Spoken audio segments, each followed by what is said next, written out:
In the entire Africa as a continent, we only have one Pearson VUE Center. Just one. And it is located in South Africa. Okay, why I do not recommend South Africa for Nigerians is that in 2021-2022, a lot of Nigerian nurses applied to go to South Africa to take the NCLEX, and after they applied, their visas were collected at the embassy.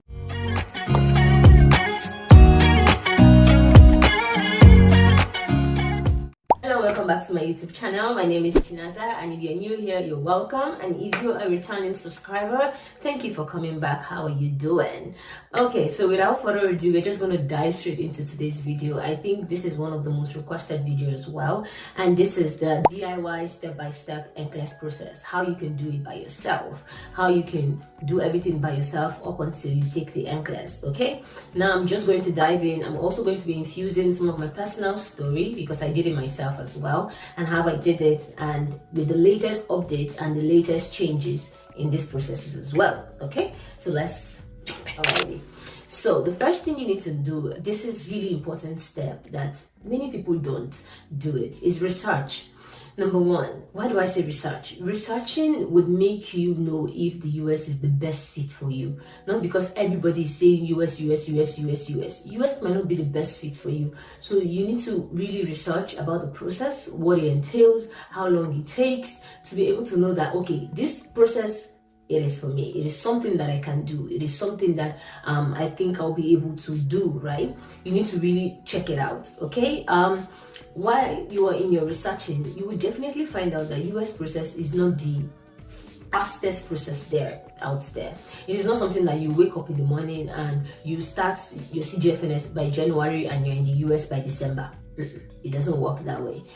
There are so many factors involved. There are so many things involved. There are so many people involved, so many organizations involved that could cause tremendous delays. Okay, so that's why you need to check, is this really the right fit for me, or is it because my mommy's uncle brother is saying he's living in the US and he's saying everybody should come to the US, or is it because all my friends are going to the US and I also want to go to the US, or is it because in the US there are so many opportunities and you get to make more money? Really pick your why, because honestly, in this process, you really need to hold on to the reason why you started this process in the first place, because you need a lot of patience. And if you do not know what you're going into, you are going to get halfway and you're going to feel lost. You're going to be like, why am I doing this? Why did I start doing this in the first place? Okay, so really pick out and know why you want to do this. Research on the process, how long it takes. Okay, the next thing I'm going to be talking about, I'm going to be breaking this next part into three. The first part is the credentialing phase, the credentialing process. What do you need? So basically what the credentialing phase means is that you would have to evaluate all your documents, that is your WAEC, your nursing, everything that has to do with the fact that you are a nurse, that you went to school and you became a nurse, your license. You have to evaluate all this. So why you may want to ask that, are we not an English speaking country? Unfortunately, not everybody in the United States knows that Nigeria is an English speaking country, or Africa as a whole speak English. The thing is that some people don't believe, or most of them believe, that we are being taught in our native language, not in English. So you would see in some places where they'll be like, oh, your transcript, you have to use a universal translator if your documents are not in English. But literally everybody I know in Nigeria, WAEC is English, your results are given to you in English. Nursing schools, universities, your results are given to you in English. So you don't have to use the translator.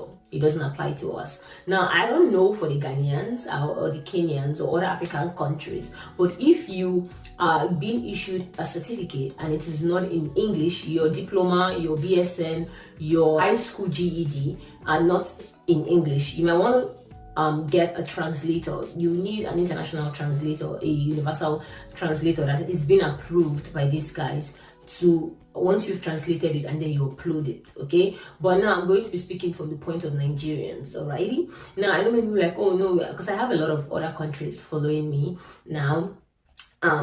Everything I say in this video concerning the DIY process is literally the same. It's basically rinse and repeat. So when I say, oh, your license, I mean the license you use in practicing in your own country. When I say your nursing certificate, your transcript from your school of nursing or your university where you studied nursing, okay? When I say things like, oh, WAEC is a West African examination that most people in West Africa take. So I believe that the people in West Africa that took this exam would probably know what I'm talking about. But the equivalent of that is like your senior secondary school certificate, or the one you take at your final year in high school. Yes, that is what I'm talking about. So now that we've established that fact, let's go into who are the people who are working on this evaluation.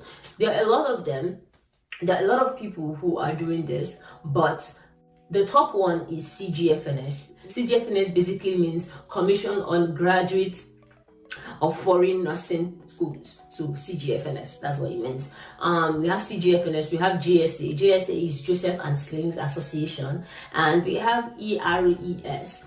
These are like the top three that people use. Many people use all of them, like different ones of them, and they've all been able to take their NCLEX, okay? Now, CGFNS, why I would recommend CGFNS and why I use CGFNS is that all board of nursing in the United States, all 50 boards of nursing in the United States use CGFNS, okay? All 50 boards. Now, not all 50 boards use GSA, and not all 50 boards use ERES. So, you see, you don't want to like go and gamble and then you now realize that the board of nursing you want to use doesn't even use the evaluation service that you went ahead to go and do. So that's why I say you should research. Now, I'm going to dive in more on CGFNS because, like I said, that's what I use, and that is the most common one as well, okay? Now, with CGFNS, I'm going to give you the breakdown of what happens. The first thing you want to do is to create an account, okay? You go to www.cgfns.org, right? And when you go there, you're going to apply, and then you create an account. You click on apply as an applicant, and then you see create an account. You create an account where you put in your email address, and then they'll verify your email address for you. I know some people have problems with this email verification. You may also want to put a call across to them if you're having any issues like that. They are very good in taking calls as well. So CGFNS, when you've successfully created your account, the first thing you're going to come into once you've logged in is your dashboard, okay? And it's going to be looking like something like this on your screen right now. And once you've created that dashboard, you need to go to your profile, okay? Click on my profile, go to my profile, and then you meticulously update your profile. When I say meticulously, I mean you have to be very careful when you're filling these things out. That being said, I'm just going to chip this in here. Many people have issues with the CGFNS process, and it takes tremendously longer time than it should have because they made silly mistakes by putting in their day, month, and year of birth instead of their month, day, and year of birth, or in accordance to how they have asked you to fill it in the profile. So in Nigeria and most African countries, how we put in our dates is we put in the day first, the month second, and the year last, right? But here in the US and in most Western countries, what they do is that they put the month first, the day second, and the year last. All right. Now, you need to be very careful when they ask you things like, oh, your middle name or your surname or your last name. Your last name is what we know as the surname, right? Now, your middle name is for the women who are married, is your name before you change your name to your husband's name. Now, I have to speak on this. Most people change their name, the name on their passport is not the name on their certificates. That is a huge red flag, okay?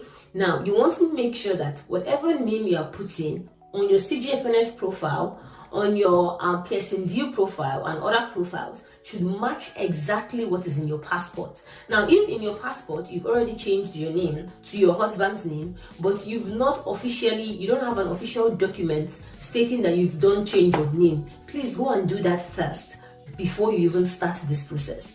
Go and do it first, because you don't want this changing of name thing cause a lot of issues with so many people.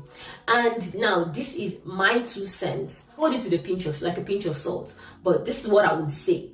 If you are married, you've not changed your name to your husband's name on your certificate or on your passport, please don't change it now.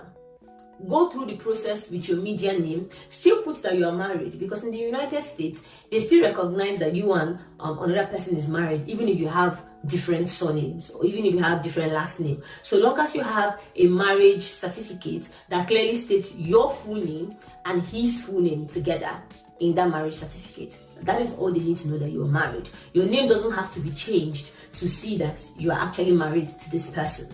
Okay, now let's come back. I will answer more of that later. Okay, let's come back. Once you finally created and updated your profile and you saved and you submitted it, the next thing you need to do is to go to the shopping cart in the CGFNS portal. When you go to the shopping cart, you're going to look for Credential Evaluation Service Professional. So you're not looking for the academic. There is an academic and then there is a professional. You're looking for the professional because you're trying to get a professional license. Okay, so you pick the professional, and as of today and the last time that I checked, the cost for the CES, that is the Credential Evaluation Service, the cost for the professional CES is about $485. It's about $485. Okay. And the beautiful thing about the CGFNS is that when you've submitted all your required documents, you can actually expedite your service. Expedite is also known as fast track. Okay? You can also fast track it, but it's also for a fee. And that fast tracking fee is $425. Alrighty? Okay. So let's continue. When you've paid this money, you come into your profile, your dashboard rather, I mean to say. When you come into your dashboard, it's going to be displaying below that this is what you've bought. If you click on that, it's going to open the process for you, and then you're going to see a lot of red mark. You're going to see a lot of like other marks that are not, because they have different levels. Okay, yellow is that your document has been received. Green is that it has been received, the service that you purchased has been completed. Okay, but at this point nothing has been completed. You're just in a bunch of links and forms, and I'm sure you're very confused as to what to do. Now let me explain. Those things that you filled out in your profile, these are the three top things that would show up there. Number one is your secondary school or your high school. They want you to verify that you went to a high school. So like your WAEC, you have to upload your WAEC certificate. So people would upload a scratch card. Personally, I uploaded my notarized WAEC certificate. It's not necessary that you notarize it, but I was like, well, I mean, if I notarize it, it's not bad. If I don't, it's not bad. Let me just notarize it and just be on the safer side, right? So there is no hard or fast rule about using a notary public to certify that your WAEC is original and they've seen the original and this is true. Okay, so you would, because it's the photocopy of uploading, so that's why you need to, I feel like you need to notarize it.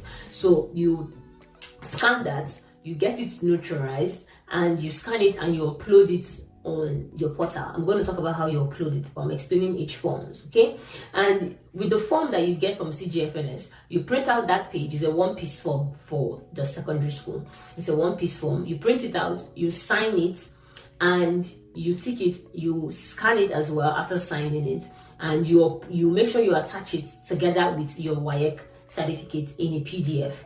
And you go to message on the portal as well, on this part of the portal. Click on message, click on contact us, then you see like a drop down. Click when you go down, not the first one where you're going to write your questions and complaints to them. When you come down, you're going to click on a drop down. There's something you click on and it's going to bring out a drop down where it says you should upload secondary school certificate, things like that, or high school certificate. You click on it and then you select that file that you've had and you upload it. Simple as that. You are done with the first form. Okay, now the second form is your transcript. Now, this transcript form is going to go to your School of Nursing. And the beautiful thing about CGFNS is that there is a form that has been generated that is addressing itself directly to your school. Okay? It's going to be directing itself to your school. It's going to be saying things like, oh, to this and this school. And below it's going to be telling the school where they're going to mail your transcript to. Okay? So, you print out that form, you sign off the first page, you scan your signed first page, print it out, then you see that form like that, send it directly to your school, pay for your transcript in your school. My school transcript, as at the time when I did this, was 9,000 naira. Now it's about 15 to 20,000 naira. Yeah, So you pay the school for the transcript, and then you pay for the courier services. Now this is dependent on your school. In my school, you pay for the transcript and the courier service. Okay, some schools would imbibe the money of both the transcript and the courier services together. But now you need to know what works for your school. Alrighty. Now, when you give it to them, your school is going to prepare your transcript. It's also going to fill out that form that you gave to them, and in an envelope, they're going to put in the transcript that they prepared, the form that you gave to them together in an envelope, and they will seal it with the school's seal. Okay, it has to be with the school seal, and that seal has to be unbroken because it's the school that has to send it. The school is not supposed to send it to you to send it to them. The school is supposed to send it directly from their decks to CGFNS. All right, please make sure you're making this clear for them. But most schools now are aware of the process. Like my school, they are very, very on top of it. They are aware of the CGFNS, the JSA, the ERAS processes. So once you come and you give it to them, you have nothing to worry about. But please, in as much as you have nothing to worry about, always try to explain and say, well, this is what CGFNS is saying I should do, okay? And make sure they understand that. That is for the second form. Now, the third form is going to be for your license. Now, this form can be the third or the fourth. So why do I say that? With CGFNS, if you're saying that you're working in the United States, in the United Kingdom, that's in the UK, or in Ireland, or in Australia, or in New Zealand, but your primary nursing education, that's the first nursing education you ever got, your diploma, your BSN, or whatever, is in Nigeria, in Africa, in some other country, right? You would have to show the license of that country if you ever practice there.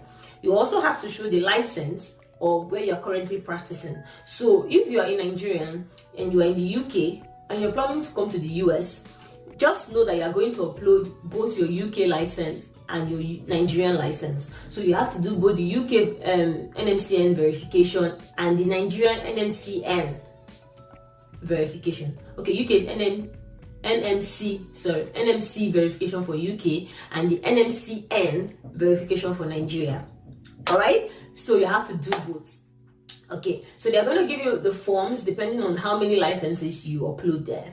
So if you upload the license for just Nigeria, they're going to send you a form. You fill out like I said, they always sign the first page. The applicant has to always sign the first page. You sign the first page, you scan it, and you upload it on your portal. Now let's pause. Let's put pause here and let's talk about the NMCN verification.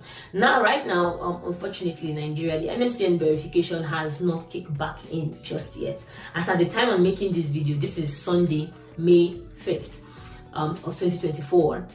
And the NMCN has not putting this back in place. Okay, I don't know if they're going to do it tomorrow or next tomorrow, but as of today, as of right now, the verification link has been taken off the NMCN portal. So because there's some back and forth that's been going on with the NMCN verification, I don't know if there is people who are still who reverted back to the paper method, because I did the paper method, not the online method. I had somebody in Abuja do it for me. I didn't have to, because we weren't using the online then as of 2021. So we need to really check that out. So right now we're still waiting, we're still hoping, and any information on that, I'll definitely share it. But yes, you would have to wait and see. Okay, but I'm going to continue this video to explain exactly what you need to do regardless of what the NMCN is doing right now. We just have to wait and see what the new requirements are. Okay, so once you sent it to NMCN would verify you and send it back to CGFNS. Now, from the time that you paid CGFNS for this service, not from the time you created your account, but rather from the time you paid, you have 1 year, you have 365 days to bring back all these documents that they've asked you to bring back to them. So you have 1 year to make sure that they get all these documents. Okay, that is why most times you need to make sure that, you know that you're going to do transcript, right? You need to know what to do, you need to know how many weeks it takes, that's why I said do your research, so that you know what to do first. Okay, now once CGFNS has gotten all their documents and they're working on that, it usually takes about 12 to 15 weeks for them to finally do this and get back to you. Okay, so now that is for the credential evaluation part. The next partner we're going to be talking about is Board of Nursing. Now, let's go back to the research. When I say that you have to research your process, this is what I mean. You need to know what board of nursing you're using even before you start your CGFNS. Because when you purchase the CES service, they're going to ask you, where are you sending this service to? What board of nursing are you sending this service to? Now, imagine if you don't know the board of nursing you're sending the service to. Okay? That's why you need to do your research. But now, come back. Let's talk about board of nursing. Okay? There's some things you need to look into before you choose the board of nursing. And the most important one for us, because we are all international people, we are all coming in from the abroad. Okay? Even if you're in the UK, you're also coming from the abroad. So even if you're in Puerto Rico, apparently you're also coming in from the abroad. So you need to check these things. And that, the most important thing, and what am I talking about, is your social security number. If any board of nursing is requiring you to have a social security number before you start the process of getting a license or getting your NCLEX written in their state or under their state, please don't do it, because you don't have it. You don't have it, and you cannot have it until you come into this country legally. Okay? So here are some of the board of nurses. Having said that, here are some of the board of nurses that do not require you to have a social security number, which is the SSN. Alrighty? Number one is Texas. I love Texas for that. I use Texas Board of Nursing. So, number 2 is Illinois Board of Nursing. Number 3 is New Mexico Board of Nursing. Number 4 is New York Board of Nursing. Number 5, these last 3 I'm about to call, according to my research, they do not require SSN. Okay? Or rather, these last 4 I'm about to call, according to my research, they do not require SSN. Number 1 is Montana. Number 2 is Connecticut. Number 3 is Minnesota. And number 4 is Florida. They apparently do not require SSN. But the first 5 that I called, I am 100% certain that they do not require SSN. Okay? Now, their requirements may differ. This is why you need to go and check. When you go online and put Texas Board of Nursing, it's going to show you the official page. If you go online and you put New York Board of Nursing, it's going to show you the official page. So this is why you need to do research. If you want to start this process and you are I want everybody to do everything for me kind of person, unfortunately, this process is not exactly for you. So you need to know how to do things yourself. Now let's talk about Texas Board of Nursing, because that is the Board of Nursing that I used. The first thing you need to do about Texas Board of Nursing is that you have to go to the Texas Nurse Portal page. Texas Nurse Portal, put it like this, the way I said it like this, Texas Nurse Portal. Go to Google, okay? And then you click on it. When you click on it, you can create an account. Once you create an account and you're in the account, you're also going to see a dashboard that looks like this. All right. Now, once you are in this dashboard, I'm looking at it like this. So, on the top corner, you're going to see apply for a license. You click on that, and then you're going to click on NCLEX RN. That is NCLEX Registered Nursing. NCLEX RN, not NCLEX LPN. RN, because you're a registered nurse. Okay.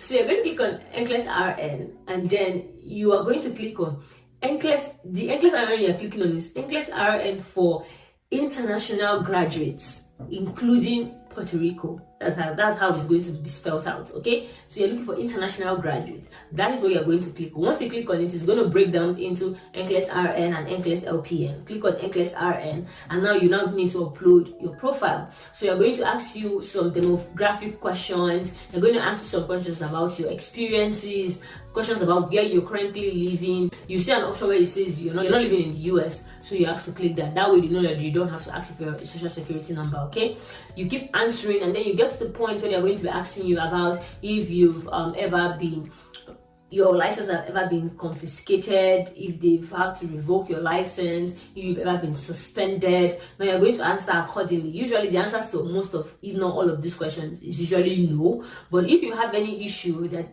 your license has to be reported, or something like that has to be reported to your board of nursing, wherever you're coming from, please kindly state it, and you will have the opportunity to explain. So if it's not something that is crazy or that is insane, they will usually let you take the NCLEX. But if it's something that, it is very bad, it is very huge, they might not let you take the NCLEX. Okay, but don't lie, because usually they will find out, and how they find out is by your CES. CGFNS is going to be sending to them, or your evaluation body is going to be sending to them. Okay, now the application fee for Texas Board of Nursing is $100. Okay, it's $100. And once you've paid for this, the moment you pay, you're going to receive an email from Identigo. Identigo is the fingerprint or criminal background check company that Texas Board of Nursing uses to verify that this person is not a criminal or a thief or is not wanted by Interpol or FBI and all that stuff.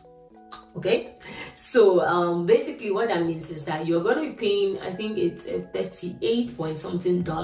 So basically let's just round it up to $39 for this.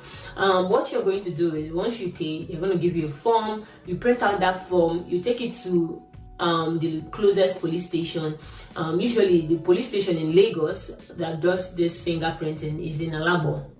Okay, the Alagbon police station, they do the fingerprinting thing. I did a DIY. I personally did it myself because I found a page on YouTube where I could do it myself. So I went to FBI page, printed out the fingerprints that was required, filled it in accordance to how it needed to be filled, and I did some practice tests with, because I printed plenty. After doing some practice tests and I felt that okay, I'm good at it now, I went ahead and I did it by myself, put it in, and I sent it through DHL to Identigo. Now, if you, like I said, know that you can't do this, please go to a police station, have them do the fingerprinting, pay for them to do it, have them do it, then they will give it to you. You have to DHL it with that form that Identigo gave you when you paid. You have to DHL both of them to Identigo. Okay, now once Identigo received it and they finished their work, it's going to tick off in your Texas Nurse portal. The next thing you're going to see is the NJE exam. You have to take this. Many people are always scared of this exam because they're like, oh my god, this exam, another exam you have to take. It's nothing, honestly speaking. I'm telling you 100%. The NJE exam is an open book exam, and it's about it's a nursing jurisprudence exam. Let me put it like that. Basically, it's trying to explain what the nursing ethics in Texas is. What are the nursing ethics in Texas? So that's what you need to know. When I say it's an open book exam, is that they usually give you 2 hours, 50 questions to answer, and it is a 75% pass mark. If you don't get up to the 75 today, come back 24 hours again and try. You have unlimited trials, multiple trials. Okay, just make sure you go over 75, and everything that you need to know for that test is actually on the page. It's actually on the Texas Board of Nursing page. Okay. What else? That is all. And then once they get your CES, the next thing for you to be able to get your ATT, which is known as your authorization to test, for you to be able to get this ATT, you would have to pay the Pearson VUE money. Now, Pearson VUE, this is where we go to, pearsonview.com, where we go and pay for the NCLEX. Okay, now Pearson VUE is a testing center that not just NCLEX use, a lot of people use it, a lot of professional body use them, CBT, things like even the PLAB, I heard they use them, I'm not sure, but it's a lot of professional body uses them, the Pearson VUE Center. So what you do is that once you go on the page, also, like I said, there are also pages online, or there's also YouTube channel online that has put the step by step, like literally they went in step by step on how to do these things, and they did it. So on how to like pay for this thing. So it is a $200 fee to pay for the NCLEX, and once you've paid, the moment you pay and Texas Board of Nursing receives a notification that you have paid, it's also going to tick off on your nursing portal. Now once everything ticks off on your nursing portal, the Board of Nursing is going to issue you an authorization to test. Usually this goes from anywhere from 75 days to 6 months. From 75 days to 6 months, that is the break that some of these agencies are going to give you to go and take the NCLEX. Usually it's about 3 months, that is an average, but like I said, anywhere from 75 days to 6 months. Okay, now once you've gotten this ATT, the next thing you're going to do is to schedule your exam. Now depending on the country you're going to go take this exam, I'm going to give you a list of countries that I think you should use and go and take this NCLEX. But depending on the country that you are planning to use, your credentialing fee can be anywhere from $150 to $200, even to $0. Now $0 is if you're in the United States, or if you're planning on taking it in the United States, you don't pay to schedule. Okay, but in the UK you pay about $180 to schedule. For Mexico you pay about $150 to schedule. Okay, now visa process. Let's talk about this. Like I said, in the entire Africa as a continent, we only have one Pearson View Center. Just one. And it is located in South Africa. Okay? So now let's talk about the list of countries and what I recommend. The list of countries that as Nigerians and as people in Africa that you can go and take the NCLEX in is number 1, South Africa. I mean, like I said, that's the only one in Africa. So South Africa. Number 2 is going to be the UK. Number 3 is going to be the Philippines. This is the most popular one. Number 4 is Turkey. Number 5 is Brazil. Number 6 is India. Number 7 is New Mexico. Number 8 is the United States. Okay? There are more. There are more of them. If you have access to them, there are a lot of them. But now, when you're picking this, don't pick because everybody is going there. Pick in accordance to your pockets and how it might be easy for you to get their visas and how long their visa stays are for. Okay, I personally went to the UK. I personally chose the UK because I had friends in the UK, and it kind of like helped me cut down my pay. Money wise, I had to just pay for getting the visa and all that stuff.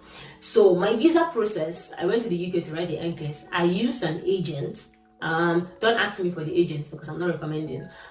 So I used an agent, but I was fortunate enough to meet somebody along the line who is an immigrant, a Nigerian immigrant lawyer who looked over my application and helped me fix a lot of loopholes that my agent had already made. So I made a lot of changes in accordance to compared to what she had me do. So I made a whole lot of changes, and I had a whole lot of supporting documents that he helped me with. So once I did that, I was able to get the visa by God's grace. I got the visa. I stayed with my friends, and I did the whole NCLEX thing. This is another question I received many times in the DM and also in my comment section as to why I do not recommend South Africa. I'm going to say this now. Why I do not recommend South Africa, especially for Nigerians, I'm going to repeat that again. If you are in Kenya, in Zimbabwe, I don't think you need a South African visa to go to take the NCLEX in South Africa. So honestly, if you can take it there, take it there. Why I do not recommend South Africa for Nigerians is that in 2021-2022, a lot of Nigerian nurses applied to go to South Africa to take the NCLEX, and after they applied, their visas were collected at the embassy. I mean, their passports rather was collected at the embassy, and they were told they were going to send them back to them after when they get the visas. Okay, just like the UK, that's how the UK do as well. But the UK, they give you 21 days, which is 3 weeks, and you know that within 21 days or 3 weeks, you are asked to come and take your passport back. Okay. But with South Africa, most of these nurses received their passport back 4 months after they had applied. Some of them even went as much as 5 months because most of them started calling them like, oh, what is taking it so long? What is taking it so long? And eventually after 4 or 5 months, they had given them their visas back. It was denied. Now imagine waiting for 4 to 5 months after you had applied, hoping that you're going to get a visa and go write your exam. You were denied. Now, because you can reschedule the exam plenty times, like you can keep shifting your dates, but that's what most of them kept doing until, and then when they got their visas back, their ATT is like 1 week, 1 month to expire. Now they have to look for a way to start all over again, to find a way to get an ATT again and all that stuff. And then for some people, by the time you're getting an ATT, your CGFNS or your CES has expired. So you see how that you don't want to put yourself in a place where you are going to be delayed unnecessarily. So that is why I advise people not to use SA. That being said, that is where I'm gonna stop. Okay, now, so once you are able to get to this point, you're going to just proceed in your visa process, because you need your ATT for your visa process. Okay, that is what is proof that that is what you're going to go and do in that country. You're going to go and take the NCLEX, and without your ATT, they know that you're not going to take the NCLEX. All right, so once you've gone taking the NCLEX by God's Gate Pass, that is where you see the next phase, which is already on my channel. If you want to watch them, I'm going to link to those videos after NCLEX What Next. in this video, you're going to see what you need to do after you've done your DIY, you've written your NCLEX, you've passed, and then what next. Okay, thank you so much for watching this video to this point. I really appreciate you all. And before I leave, I want to encourage everybody. There are a lot of people who are interested in the United States process, and I know this new verification thing, the retrogression that is currently going on, and a whole lot of things are kind of like making that dream look super duper far away.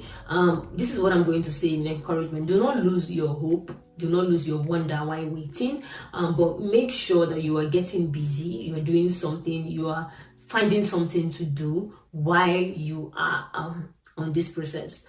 Get busy, for real.